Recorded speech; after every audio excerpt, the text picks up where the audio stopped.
I remember what it felt like to be touched, my mother's hand brushing hair from my face, my sister's laughter as she leaned against my shoulder, the warmth of arms around me, the brush of fingers in a crowded market, the easy nearness of being known before 12 years turned touch into memory. I remember sunlight, warm on the stones outside our house, bread rising in my mother's kitchen, music drifting through open windows, the sound of women laughing at the ordinary rhythm of an ordinary life. I thought it would always be mine. I thought I would marry, have children, grow old and tell stories. While little hands tugged at my skirts, I thought life would unfold gently. But suffering does not knock, it enters like a thief, quiet at first, a pain, a weakness, a little blood where there should have been none. I told no one. At first, I waited for it to stop, for my body to remember how to heal. Days passed, then weeks, then months, and when I could hide it no longer, everything changed. The whispers began first, soft, sharp, cruel in the way whispers are because they pretend not to be heard. She's sick. Something is wrong. Don't let her touch you. Then came the word, the one that settled over me, heavier than grief, unclean, not just sick, not simply hurting, unclean, a word that made mothers pull children closer, a word that made women step aside, a word that made men avert their eyes, a word that stole touch and welcome and belonging. I stopped going to synagogue, stopped going to weddings, stopped standing at the well, stopped being invited, stopped being seen. I became the woman people spoke around, the woman who stayed inside, the woman with the issue of blood, not my name, not my story, just my suffering. I spent everything, every coin I had, every bracelet sold, every cloak traded, every small treasure gone. Physicians came with powders and oils and bitter drinks. They pressed on bruises, asked questions, made promises, took my money, left me weaker. Some burned, some bled me more. Some made me vomit, some did nothing at all, and every failed cure took more than money. It took hope. Hope is expensive, and I was running out. 12 years is a long time to pray unanswered prayers.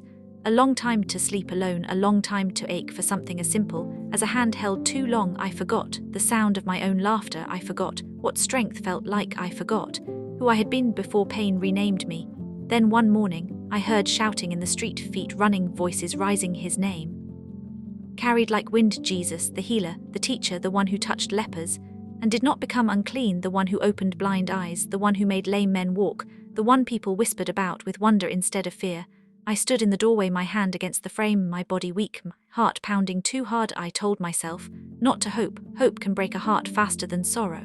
But something in me, something buried under years of pain, lifted its head. If I could just touch him, not speak, not stop him, not ask him to see me, just touch the hem of his robe, that would be enough. I wrapped my cloak tighter, covered my face, stepped into sunlight I had avoided.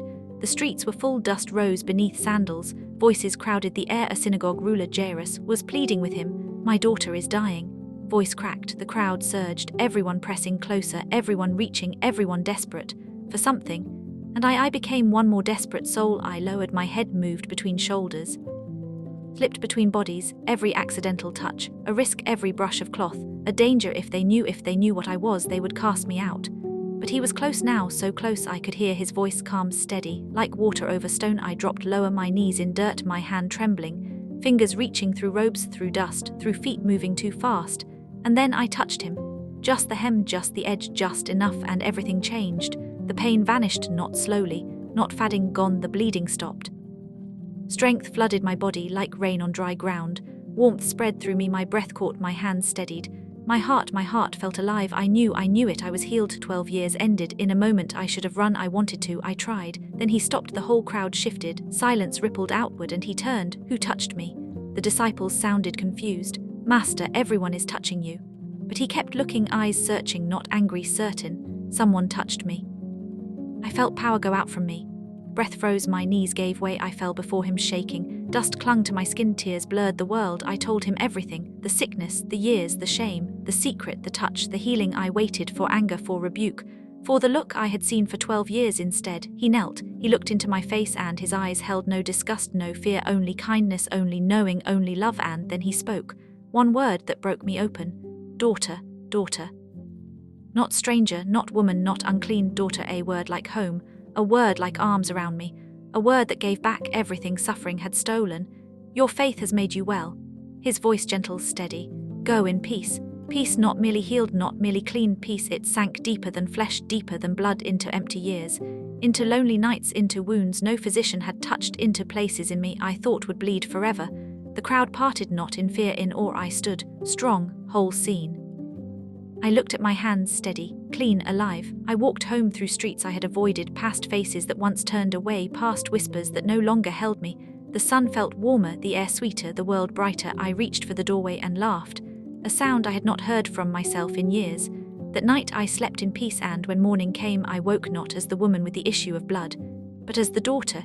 He healed sparkles,